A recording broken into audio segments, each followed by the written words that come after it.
Welcome to my Fiberchats. And today I have Zach Stout as my guest. And Zach is not only a brilliant crochet designer, he's also Mr. USA Esquire 2020. Welcome. Hello, how are you? Well, before we talk about the pageant, which we have to touch at some point, I mean, it's just like, it's too good not to talk about.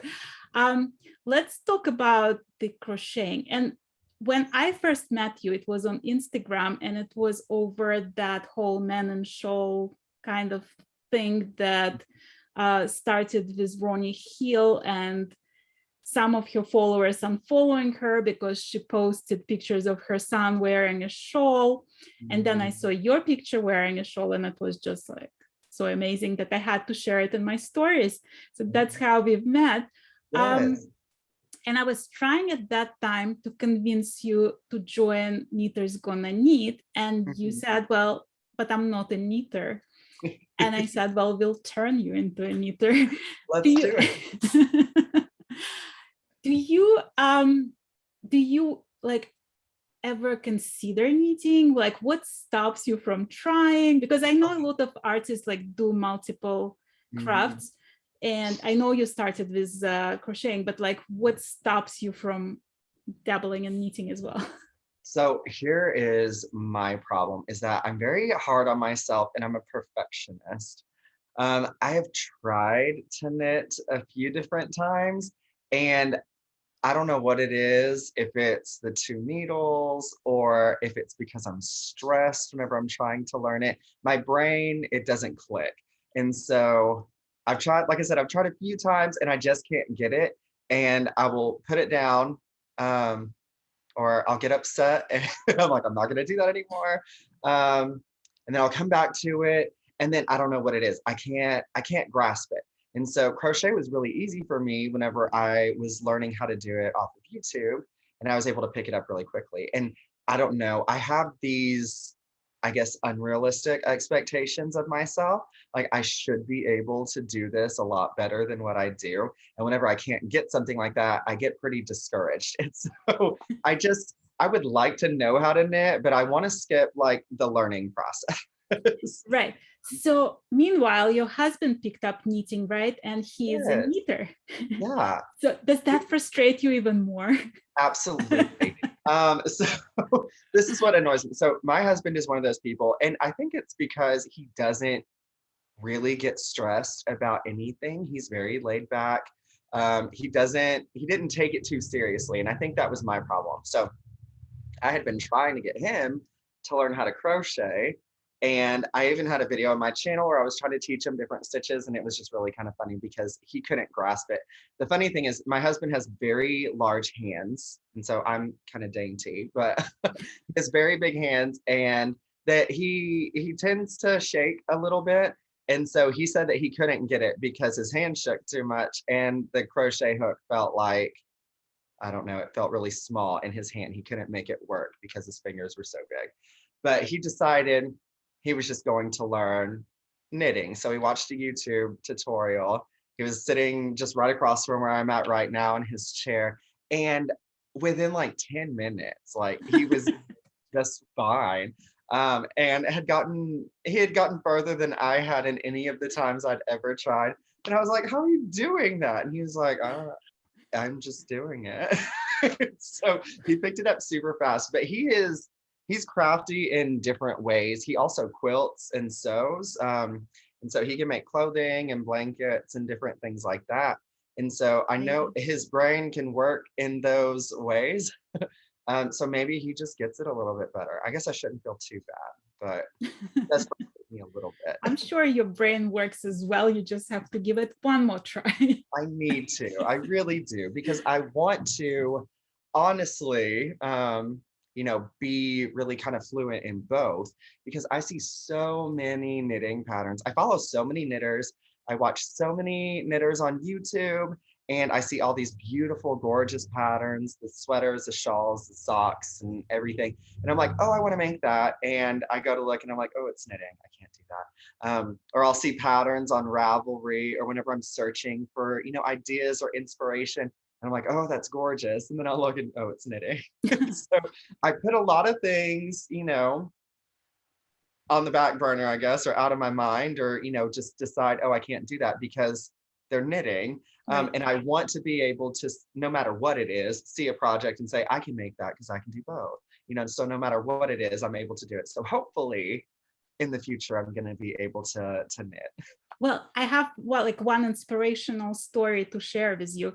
So I've been trying to learn double knitting, which is like the two sides that look the same, but like different colors. It's sort of similar to brioche, but it's different. Okay. So I've been trying that for a while. Like I gave it probably like 3-4 times when I gave it a try, and I would think that I got it, and then like somehow I would see floats where they're not supposed to be. And so eventually I just gave up on that. And I was like, okay, there's like one technique that I can't learn. I guess I'm at peace with that. So be it, right?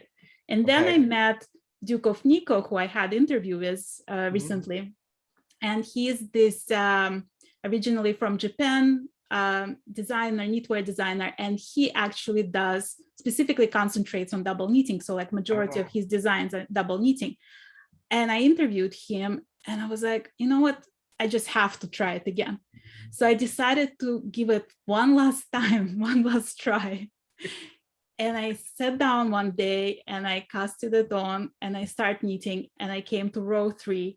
And he was so kind that he actually shot instructional videos of every single row of that tea coaster. So it was like, I'm like, I can do it, right? He's showing me the way, he's showing me how he does it. That's great. And I'm getting to row 3 and it's not looking like it's supposed to look. Okay. So I redid it a couple times and it's still not looking the way it's supposed to be. And then I wrote to him and I was like, I'm so frustrated. Like I'm looking at your video, I'm doing everything you're doing, except it doesn't look right. And he was like, send me a picture. And as I'm sending him a picture, it suddenly clicks in my head of what I'm doing wrong. And I was like, you know what? Never mind. I got it. Oh, that's so great though, because you were able to figure that out. Right. So I was like so proud of myself. It was like the small 4x4 tea coaster, but it just like, it made me so proud that I finally like broke the curse and learned the double knitting. So I'm sure all you need is like this one last try and you'll get it. Yeah. And I always keep telling myself, I'm a very visual person. And so I thought I would be able to get it from watching like YouTube videos or stuff like that. But I don't know. I said, maybe I just need to learn in person, like go take a class somewhere. Well, now that things are opening up, you might be able to soon. So I know, I felt like it had been forever since we were able to do stuff like that. And I'd actually signed up for a knitting class at a fiber festival that I was going to go to last April in 2020. But then of course it got canceled with everything that was going on. And so now I'm just kind of using that as an excuse. I'm like, oh, it's going to happen next year. So I'm going to sign up for that class again. Well, let's talk about your crochet career. So you learned how to crochet from YouTube, right? And you did the baby blanket first. Yes. How did you go from that, right? And the first flower, like I saw that flower during your interview with Christy Glass, and I was like, this is such a great idea to keep you like one of your first projects as the reminder of like your progress, how far you came. Yeah. But when did you get to the point when you decided I want to try designing? Oh, okay. So I started with a blanket. And I think a lot of people start with things that are, either like squares or rectangles. It's easy to kind of see where you're going wrong if things look a little lopsided, or, you can easily count stitches and rows and make sure everything is good there. But I ventured more into designing or even just like following specific patterns. It was probably a year after I learned how to crochet. I was, I don't know, maybe a year and a half or so. I was in a musical So I do community theater here in the town that I live in. And I got cast in a musical as Jack Frost. It was a Christmas musical. And the director knew that I crocheted, and we were trying to find different kind of fun things to add to my costume to make it more, I don't know, wintry or fun, or, it was supposed to look like everything was really cold. So I was like, oh, I can make a scarf for it. That would be really cute. And I kept looking at different patterns, trying to figure out what I wanted to do for this scarf. And I was like, well, maybe I can try my hand at knit or at designing. And I started out by kind of like sketching something out for a visual for myself, so I could figure out how I wanted to do it. And then I started researching different stitches because I knew I wanted to play with texture a little bit more. Right. I didn't want it to just be, a flat piece. So I was learning new stitches online, and I have a stitch dictionary. It's the Vogue Crochet Stitch Dictionary, which is actually pretty random for a lot of people whenever I tell them about it, because they know, Vogue and Fiber Arts for like the Vogue knitting for like the magazine. But I think this is from like the 80s. And so it's just like all these different crochet stitches, which it's kind of frustrating though, because none of them have any names. They have tutorials for how to do them and like these really old, like grainy photos. But that was where I learned different stitches, like the front and back post double crochets. And so I noticed whenever I was doing those, I could give myself a little bit of like lift and texture to the project that I was doing. And so I wanted to make a scarf that had it was like an icy blue color, and it had like diamonds on it, like diamond shapes on it that were to mimic like snowflakes or different things. And so I used the post stitches to raise them up off of the scarf and make them textured. And that was my first design. And I remember I made that. It was super frustrating because I had a hard time with like tension. And so I was still learning about different things like tension and gauge and all of that. And I probably went through like my little motif patterns because it repeated, it was fairly simple. I probably did it like 20 times before I figured out a way to do it where it wasn't, I don't know, because it got very tight. I guess whenever I was doing all those post stitches, everything just kind of like sucked in a little bit. And so instead of being a square, it was more like, and then it would come Right. out. It happens when you It all stretched out, so it didn't look too weird. So I figured that out, and I made it for my musical. And then I just kind of kept going after that. I haven't released a lot of designs by any means, but it is something that I find it's almost as like a different creative process than just crocheting in general. right. But I really enjoy it. I wish I could do it more. I wish I had time to do it more. I do have a couple of new designs coming out this fall though, so that'll be fun. I haven't released any in like a year. Right. Well, how do you when you designed like the first few patterns of yours, right? How did you market them? Did you find it difficult to find that first person to buy your designs? Like what was your marketing strategy? I use social media pretty heavily, and so I had gotten pretty good at using Instagram for showcasing my crochet and the different projects that I was working on. And I would get pretty good responses and feedback whenever I would post. And so I started posting about designs and finding testers for different things. And I had a pretty good response that way. And then it just, I don't know, it just kind of blossomed, I guess. So you started your YouTube channel about 3 years ago, right? Yeah. What's the name of it? The Stout Stitch. Okay, and we're gonna put the link in the description of this video so people can find you there as well. Absolutely. And was it what was the how did you come up with the idea of starting a YouTube channel? It was very interesting. So I live in a very small southern town in Arkansas. I don't know anybody really who knits or crochets. I know maybe like one person, but we don't ever do like craft nights or anything. So there's one person here in the area, but I just wanted to meet people who did it. Whenever I was going through and I was learning tutorials on how to crochet, or I was learning about different stitches or patterns, I started seeing these things popping up, and they were called podcasts. And I'd always thought of podcasts like you would think of like, on iTunes or something that you'd listen to. And so I started clicking on a few of them and watching, and I was like, oh, these are people that are talking about like yarn, or talking about crochet, or talking about projects. And it started to where I would listen to those while I was, working on projects and making stuff. And it was good, like background noise. And so it wasn't anything that would distract me. Like if I was trying to watch a TV show or a movie or something where I felt like I needed to have a lot of my focus.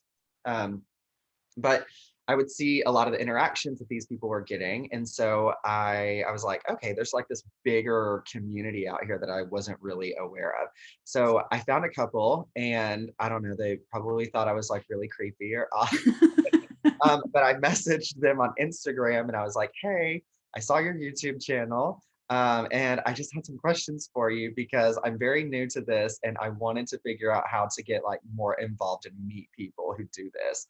And so they were very nice. They responded, and they were telling me about, a lot of the community and the different friends and people that they had made through doing the social media stuff and the YouTube channels. And I'm a strong believer that if something scares you or makes you nervous, then you probably feel pretty passionately about it. So you should try to do it. And starting a YouTube channel scared me. So I was like, let's do it. I still don't really like hearing the sound of my voice on video or watching myself, because I think I'm sometimes a little odd, which is fine, I guess. But I did that because I was like, okay, well, this is going to help me, just get to know other people who actually have the same, interest in this hobby, so that I can just have someone to talk to about it. I didn't have any friends that did it. I still don't really have any friends that do it, not in person anyway. Right. My husband wasn't doing it at that time. And so I was like, I don't have anybody to talk to about this. Like I'll get excited about something, or, excited that I learned like a new skill, or like this fun pattern that I found. And I was like, oh, well, who do I tell about it? Because no one's really going to care. They're just gonna be like, okay, whatever. Well, you know what I found also? So I would post on my personal Facebook page some of the knitting I'm doing. And I would post like a Shetland lace shawl that I'm like so proud that I was able to knit it. And somebody would be like, oh, I could use a dog sweater. Oh my gosh, it's so frustrating, right? So you'll post something, and I have that problem whenever I post sweaters that I've made. I will always get like DMs or people messaging me, and they're like, hey, can you make me a sweater? And I'm like, you have no idea what goes into this. Right. This took me 3 months and like $170 like in yarn. Yeah. So I tell them, I had one that I posted. I was doing a test. Who was it for? I'm gonna remember. But I was doing a test for a sweater pattern. And I had a friend, Macy, who had just started dyeing her own yarn. And I really liked some of the colors, and I was like, hey, I want to buy some of your yarn so that I can, do this pattern test for her. So I bought some yarn, she sent it to me, and it took me, like you said, close to, I think it was like 2 months is the amount of time that I had to test it. And I always gauge my big projects by hours. And so I'll keep track of how many hours I spend on them. And it was something like 55 or 60 hours that it took to make this thing. And whenever I posted it and people started asking me, to make them something, I was like, I spent, first of all, like $200 on yarn for the sweater, and 60 hours of my time. I was like, I don't think you want a sweater if you know what I'm going to charge you for it. And my common rate is $120 an hour. So. Right, absolutely. And just the fact that it's so difficult for sizing, I tell people, I'm like, I have a hard enough time sizing and doing gauge properly for my own body type. Like it's almost impossible to do for someone that's literally not here in front of you. Like, well, what my latest trick is, whenever somebody asks me for a sweater, I just tell them you'll have to hand wash it and dry it flat on a flat surface, and that stops all the they will stop. They're like, oh, that's too much work. Right. So yeah, but yeah, that was really fun. I enjoyed it, but yeah, I agree. I get So frustrated. like, how did you go from the first square project into the sweater? Like, was it intimidating? Oh my gosh. So that was another thing. I had been making different things like scarves and shawls, and I hadn't really ventured into garments just yet. I knew it was something that I wanted to try, because it's kind of like that ultimate, like, oh, you made a sweater, like that means that you must be pretty good at it. Right. And I wanted that feeling just for myself. Like I wanted to, like I said, I have really high standards for myself. So I wanted to just know that I could do it. And then I could be like, oh, I made this, and it would feel really good. But it did, it scared me too. And so just making scarves and shawls for probably 2 years or more. The very first sweater that I did, I was following a girl on Instagram, and she posted that she was looking for pattern testers.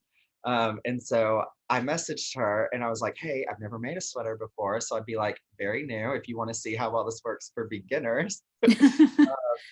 But I would be really interested. And so she allowed me to test her pattern. So the first sweater that I ever made was a pattern test. And it terrified me because I was like, I really don't want to mess this up because this is someone's like baby that they designed. I don't know how people design garments or sweaters in general, by the way, Yeah, because hard. it's so much work that goes into it. But I did that and I realized, okay, this isn't too bad. Also, it was with worsted weight yarn, so it didn't take too long. So that Right. was really nice. But it made it a lot less intimidating. And I think what scared me was, first of all, it wasn't like that rectangle square type thing that was just easy. But I couldn't picture in my head piecing the different pieces together or crocheting it in a way to where it ends up looking like a sweater.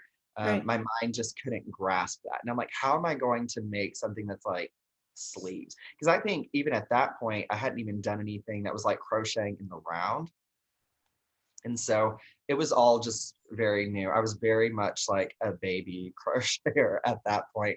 But I did that and I realized, okay, this isn't too bad. And so it kind of forced me to venture into other sweaters and other garments and other things. And I just, kept trying more and more until I got comfortable Right. with what it was that I decided I liked. So, You know what I find interesting about test knitting? Like, I'm thinking about my first sweater. Um, I love the fact that the designers trust you more than you trust yourself. Like, absolutely.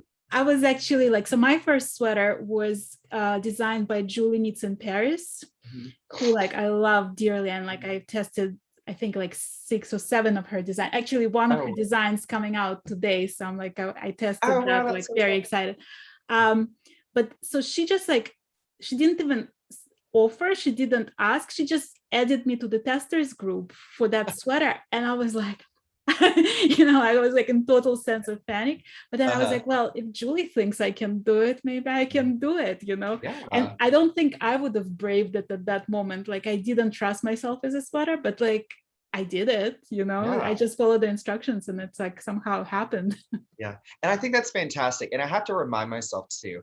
It was one of the things that I talked about in one of my recent videos. I was talking about like mental health tips for makers. And I have to remind myself of this a lot because I tell a lot of my friends and a lot of people that test for me, I'm like, it's just yarn. Right. So if you mess up or if something goes wrong, you can always just unravel it and you can do it again. Like it's not the end of the world. It might be an inconvenience, but I have to tell myself, especially if I'm working on something difficult or a new like thing that I'd never tried before, I just look at the pattern and I'm like, take it stitch by stitch and row by row. And at some point it's going to click and you're going to be able to grasp it. Because there have been plenty of things that I've made, but whenever I started, I'm like, I have no idea what I'm doing. And Right. I have no idea how this is going to turn out. But then I did it. And then you look back on that and you're like, oh, okay, that wasn't too bad. Right. But I think we get in our heads so easily, and I'm really bad about it. And I know a lot of people they are, and they struggle with that. And so, one stitch at a Right. time, it's gonna Right. be okay. That's what I keep on telling everybody. But it's like Yeah. it's funny because I did one time, like a couple years ago, I decided to organize a knit along for a Shetland lace shawl. And I mean, this is like a very niche market, right? Like not many people ever knitted fine lace, and it terrifies a lot of people. And suddenly I convinced like 200 people to join me. Oh, wow. And probably like a good half of them were absolute beginners in lace. Like they never even touched lace of any kind, right? Let alone Shetland lace. And then at the end of the, whatever, few months, suddenly all of us had this beautiful shawl done. And they were like all blown away. And like so many people came to me and said, you know, I never thought I was able to do that. But somehow your whole one stitch at a time made it seems like what can possibly go wrong. And it happened, you know? I love that. I saw on one of your other episodes, I think it was the one you just posted with Steven. The lace or the yarn that you were talking about, it was like 4,000 yards for 100 grams. Right. And I was like red. I knew a couple of people that make lace for, you know, like doilies, or I've had friends that have made like table runners or even tablecloths. And that's something that intimidates me, but I really want to learn how to do because it really is like crocheting with thread. And I'm like, it's tiny. Because I had a hard time venturing into anything besides worsted weight yarn for a long time. Right. So I remember the very first shawl that I made that used fingering weight, and I kept telling myself, I was like, oh my gosh, it's gonna take forever. I would sit and I would work on it for, you know, 3 or 4 hours, and I would get like 4 or 5 rows done at like the biggest part, and I'm like, it doesn't even look like I did anything. Right. But eventually, you know, it all comes together, and I was really proud of myself for that. And now I actually prefer smaller weights of yarn. So I much rather prefer fingering or DK weight over anything else. No, you know what's funny, because I have, I'm always joking that like my collection of yarn, my stash is like I could open a local yarn store out of what I have at home, except when it comes for new project. And then I'm like, so one time somebody asked me to test knit a hat, and it was worsted weight, and I have nothing. So I was like, okay, so I need to buy more yarn, right? And then we just recently did the knit along and Knitter's Gonna Knit for Victoria shawl, and there were a few people who like really wanted to do it, but they didn't have the yarn. So I was like, you know what, I'm gonna send you the yarn. So I sent them the yarn for the knit along, and then later I had to test knit another project, and I'm like, I don't have any lace yarn. So I actually called Ronnie from Inspired Fiberworks, and I was like, Ronnie, you know what? I just realized there is not a single skein of lace weight in my stash. So we have to fix that. So she actually dyed like 15 skeins for me. Oh, wow. Just to have it for the future, you know? I think my husband doesn't understand. So whenever I find a new project, or I get asked to, like you said, like test a pattern for somebody, I will go through my stash, which I feel like is pretty large as well. And I will just look through it, and I'm like, I don't have anything for this. And he's like, what do you mean you have so much yarn? So I have a problem with buying yarn whenever I don't have anything in mind for it. I'm just like, oh, that's pretty, I have to have it. So I kind of have this rule that whenever I'm buying DK or fingering weight yarn, I'm like, if I don't have anything in mind, I'll at least buy 3 skeins, because I know that I could at least make like a shawl with it if I wanted, you know, to make something, or I couldn't figure out what it was going to be. So I never have like sweater quantities of anything. That was my problem with the quarantine, because like all the local yarn stores were closed, and the shipment was taking forever. So I was relying more heavily on my stash. And then I realized that there is nothing in sweater quantities, you know. So now I'm like, okay, I have to have at least 4 skeins of everything. Right. And that's what would frustrate me. And so then I would think, well, maybe I should, but then I would get frustrated about it. And I'm like, I don't want to spend that much on yarn if I'm not going to actually make a sweater with it, or I'm going to have too much of something. And so I don't know, I overthink everything. But I have a ton of hand dyed yarn that is, you know, 2 and 3 skeins of the same color. So I'm like, I'm going to do something with it eventually. But if I'm making a sweater, I always have to buy more. Right. Well, let's talk a little bit about your theatrical career, since we started with your first design of the Santa. Mhm. How, so you always singing also, right? You were always a singer, Yes. and then you also did this pageant, and you used to do the pageants where you were helping your friends. Yeah. Uh-huh. So how is it all related in your mind, like the crocheting and the singing and the acting, and like, do you find like it's all part of one and the same Zach, or is it like all different Zachs? I think it does all come together because as a therapist, I'm always trying to get everybody I come in contact with, whether they're clients or patients of mine or my friends, just to figure out kind of like what their creative outlet is, like what their process is. And so singing was something that I've done since I was a teenager. Doing theater was something that I've done for a long time. And then now with the crochet, it's all pretty therapeutic for me because it allows me to kind of put my emotion into it.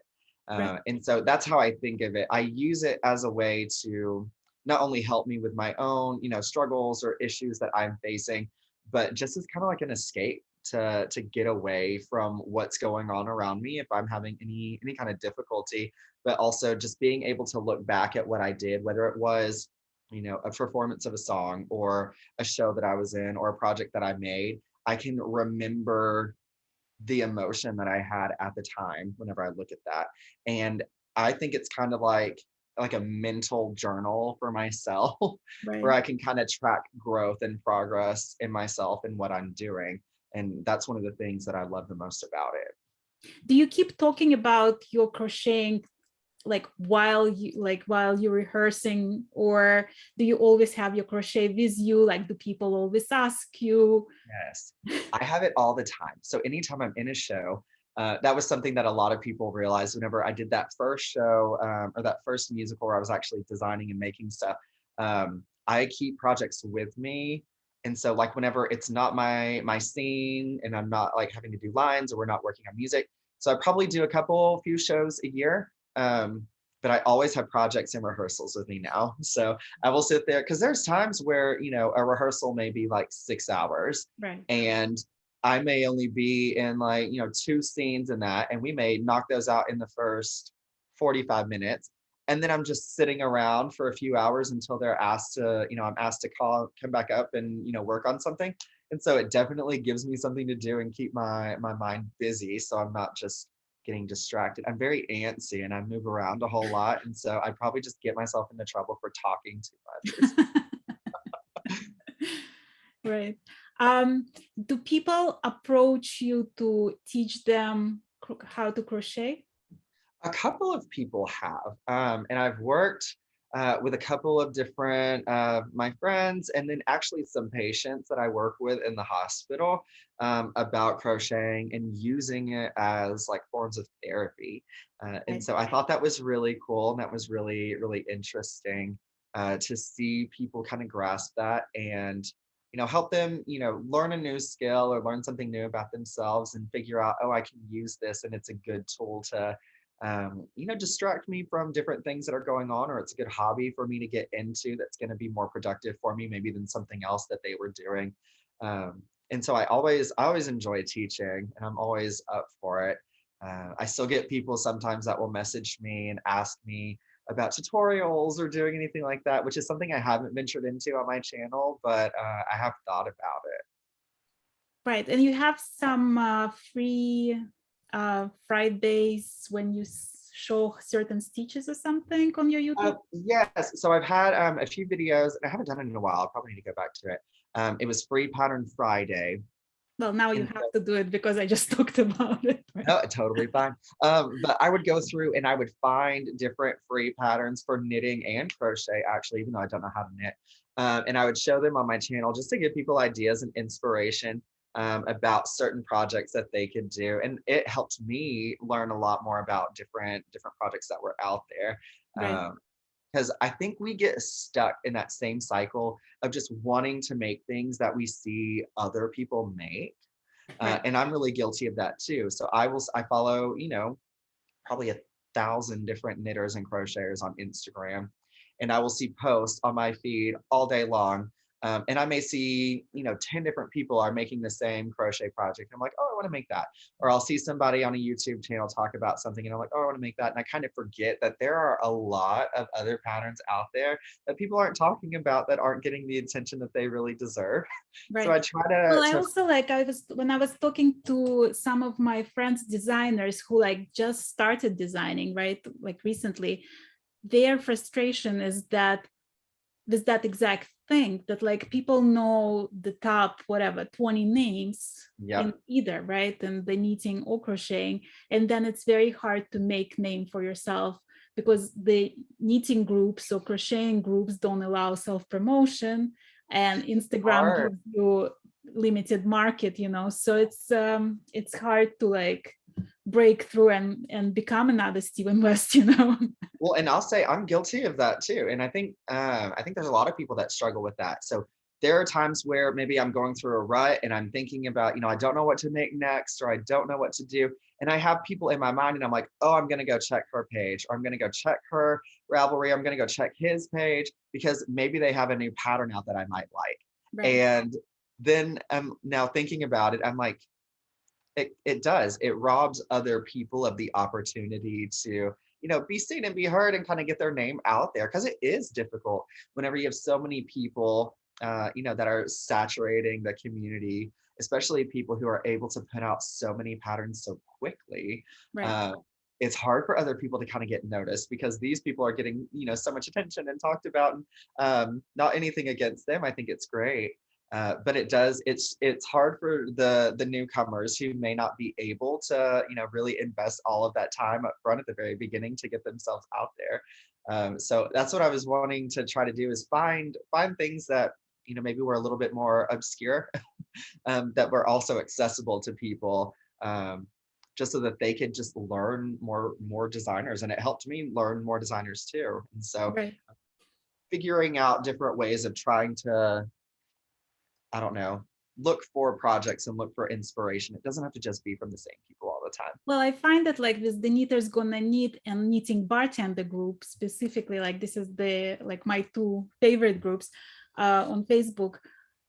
The thing that like, because it encourages the self-promotion, you getting introduced to like all these new designers that you wouldn't even necessarily find otherwise, Yeah. So it's actually like, it's very interesting that way. And then I see so many collaborations happening in the group just because like people see these new designers and they're like, you know what, I'll send you my yarn. Like, how about you design with this, I love that. Well, and that's what I loved about whenever you were sharing all of those different, people on your stories with the shawls. I learned about a lot of new people from that. And whenever other people will share, I'm going to share different designers or different people that I see. And there were so many that I'd never heard of before. And so I'd be able to go to their pages and follow them. And then now I'm seeing so many different things in my feed that, I wasn't aware of, or, I didn't take note of before. Because there were people like you that were able to put these names out there for others to kind of see. And I think that's fantastic. Thank you. But the thing is, like, I feel like I've met some of my best friends this way, because like, and I remember like one time specifically, so I decided to do this giveaway for a shawl, and my son was actually modeling it for me. And my good friend Jack Strabel, he's like an amazing knitter, actually. Like, I'll have to interview him one day also, is here. So he tagged every best friend of his in my giveaway, and suddenly I've met all these people and they start chatting and they were like all so interesting. And I find like sometimes these chance encounters that like through a comment, or like when somebody tags you, or like you see somebody, it just like really brings you together with some like amazing people out there. Yeah, I love it. That's the power of social media. It's so interesting. And that was one of the things that I loved about my YouTube channel. If I would do, different questions on there that I would ask people to answer in the comments, or, different things I would ask them to post. Like one of them was, tell me about your favorite designers or your favorite projects, or, your favorite yarn shops. because it gives me an opportunity. I said it was like selfish reasons, but hopefully other people used it too in the comments, but just to know about new people and know about new things, because I love being able to support people who are, just trying to make a name for themselves. And I think that's fantastic because, I've been in that position too. I'm still in that position. Whenever it comes to designing or social media, like I want people to see my work and I want people to buy my patterns. It Did it definitely help helps the where did, people are did seeing the that. fact that you became Mr. USA Mhm. help you promote your crocheting career as well? Yeah, it was very interesting. So whenever I competed in the pageant last summer, I actually give it my title at the end of this month. So, but whenever I competed last summer, there was a runway portion of the pageant that we had to compete in, and I crocheted my own top for the pageant. And so I actually got to talk about that a lot, and I got to talk about it in my interview with the judges, about how it was something that kind of kept me, sane during quarantine, and during everything that was going on, and during me competing there was a lot of stress, and so it was something that helped, like I've told a lot of people, it's helped with my anxiety, and I got to incorporate that into another thing that I love, which is pageants, and so it was really neat. The response was really great, and I was really happy that I was able to do that because nobody had ever done something like that, Right. in that pageant before, where they had actually, made their own garment for it. So Were they I, blown away? they were very shocked whenever I told them. I think a lot of people get shocked anyway. Just there's still that like shock factor whenever they hear about men knitting or crocheting, and I still get that a lot. Like, oh, you crochet? But whenever I told them that, not only do I do that, but I made pieces of my outfit for the pageant, they thought it was really neat and it was really cool because I think they were able to recognize how much work goes into that, Right. and it was pretty fun. Do you ever get negative reaction, or it just more of a curiosity, sort of like unexpected factor? I would say more of the unexpected. I've gotten some negativity on social media, but I will say it's not because of the crochet. Usually it's just more personal. Uh, Right. but I feel like, that happens in a lot of different areas. There's always going to be somebody that's trying to, bring you down or have a negative opinion that they want to share or feel the need to share that's just not warranted. It's so Um, funny. We had this whole discussion again. Like I know I'm like bringing the knitters gonna knit, but it just like a lot of things been discussed there. So yeah. one time I was talking to David van de Kamp, and I was like, sometimes I'm reading a comment, and like we have one rule in that group: you just have to be nice, right? I mean, it seems like it's an easy enough rule to follow, Sounds like it. and yet there is like times when there's this catty, like snarky comments, and I was telling him, it's like sometimes I don't get it because it seems like it's so easy to just like stroll down, just skip it, don't say anything, like just move Right. on, Yeah. it's like it doesn't require this like level of sarcasm necessarily, like whereas what like one kind comment can like really raise somebody up, Yeah. one like really mean-spirited comment can like take you out of circulation for a week, and it's hard to deal with, and especially when it's your hobby, when it's like something you like to do, and like why make it negative? So it just, I never get it. Yeah, it's very interesting. So, I mean, some of the things that I've gotten, I make whatever I feel like. But a lot of the things, or a lot of the sweaters that I make, all the sweaters that I make, were designed by women for women. I've made crop tops before, and I talked about that on my channel too. I had a whole video about it, where I was actually scared to talk about it in my video because of the responses that I feared I would get. And so I filmed one of my episodes wearing one of the crop tops that I made, and I got a lot of really positive feedback, but there's still always those people that are like, guys aren't supposed to wear that, or why did you make that? Like nobody wants to see that. Different kind of negative things like that, or even people that would go as far as it's like, that's disgusting. I can't watch this anymore. I'm unsubscribing to your channel. To which I just said, bye. Sayonara. See you later. But, and it does, because even, thinking about it back then, I was really proud again of, something that I had made and I was happy about it. And, I was trying to venture out and do things that were a little bit more outside of my comfort zone. And I got hundreds of comments and responses that were really positive. But I can still very distinctly remember those like 3 or 4 different people that had those really negative things to say. And like you said, it's so easy to just not say anything at all. Right. But what's interesting? Like I recently met this girl. She's Kenyan designer, and I interviewed her recently.